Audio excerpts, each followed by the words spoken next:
অর্ধশতক আগের এক মধ্যদুপুর রেসকোর্স ময়দানে তখন লাখো বাঙালির অধীর অপেক্ষা। কখন আসবেন ইতিহাসের কবি, কখন আসবেন মহানায়ক। বঙ্গবন্ধু এলেন, বজ্র নিনাদ কণ্ঠে মন্ত্রমুগ্ধ করলেন ৭.৫ কোটি বাঙালিকে। স্বপ্ন দেখালেন স্বাধীনতার, সাহস জোগালেন যার যা কিছু আছে তাই নিয়ে পাকিস্তানি হানাদারদের মোকাবেলার। আজ সেই ঐতিহাসিক ৭ই মার্চ।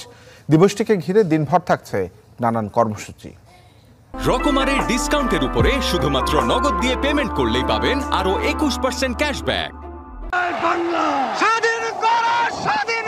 ১৯৭১ সালের ৭ই মার্চের সকালটি ছিল আর 10টা সকাল থেকে আলাদা। লাঠি ও পতাকা হাতে লাখো মানুষের পথ গিয়ে মেলে রেসকোর্স ময়দানে।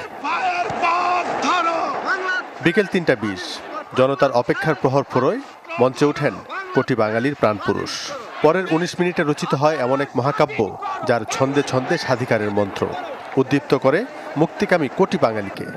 বাংলার মানুষ মুক্তি চায়, বাংলার মানুষ বাঁচতে চায়, বাংলার মানুষ তারা আজ তার অধিকার চায়। বঙ্গবন্ধুর সেই ভাষণ তৎকালীন শাসক গোষ্ঠীর প্রতি ছিল সুস্পষ্ট হুঁশিয়ারি। সামরিক আইন প্রত্যাহার, সেনাবাহিনীকে ব্যারাকে ফেরানো কিংবা জনপ্রতিনিধিদের কাছে ক্ষমতা হস্তান্তর সহ উঠে আসে সব দাবি। সেদিন থেকেই তোমার আমার ঠিকানা পদ্মা মেঘনা যমুনা, তুমি কে আমি কে বাঙালি বাঙালি, তোমার নেতা আমার নেতা শেখ মুজিব শেখ মুজিব, এইসব স্লোগানে মুখরিত হয়ে সেদিনই বাঙালি জাতি সেদিন থেকেই একটি মুক্তির আশায় কোমর বেঁধে নেমেছিল। বিচ্ছিন্নতাবাদী তকমা এড়িয়ে সে ভাষণের মধ্য দিয়ে সুকৌশলে বঙ্গবন্ধু সমগ্র জাতিকে দাঁড় করিয়েছিলেন মুক্তির মোহনায়। এই মুক্তিটা কিন্তু একটা ফিলোসফি, দর্শন।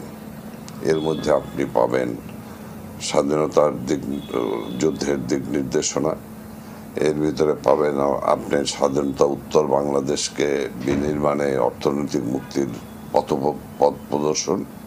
বাংলার ইতিহাসে আর কোনো রাজনৈতিক নেতৃত্বের ভাষণের শব্দমালা এমনভাবে হৃদয়ে গেঁথে নেই যতটা জায়গা জুড়ে আছে ৭ই মার্চের ভাষণ। জোনায়েদ খান, চ্যানেল 24।